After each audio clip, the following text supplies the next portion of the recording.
looking at North America and the kind of landscape that we see there. So here we have battery cell supply, cathode supply, and precursor supply. And the main point that I want to make here is that the technology flexibility is not even across the supply chain. And whereas, as Jordan touched on previously, some manufacturers looking at switching production lines, and I'll come on to this in just a second, this can be done, and retooling might be required, an adjustment of the production lines to account for different cell designs, different electrode designs, and things like this. Obviously, this increases the cost of production, incurs additional costs to be able to do this, but it is possible if demand shifts to a certain point to facilitate that transition.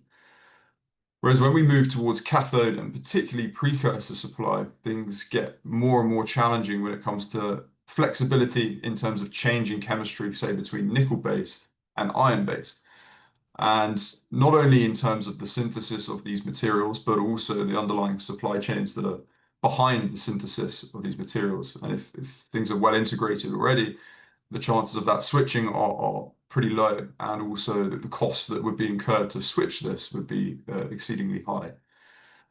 And looking at the supply that we see for cathode active material in North America, then this represents a kind of maximum case. This is assuming all projects going ahead and reaching steady state at a high level of utilization.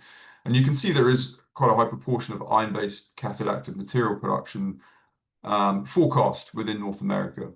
However, there is quite a high proportion of that iron-based segment, which is either tier 4 or tier 5 producers who have perhaps little to no experience in producing cathode active material at scale, and therefore there is increased risk associated with this supply, as opposed to some of the nickel-based operations, which again, there's still a spread across different tiers, but there is a higher proportion of more well-established players that sort of allow to de-risk some of the supply that's coming from these sources.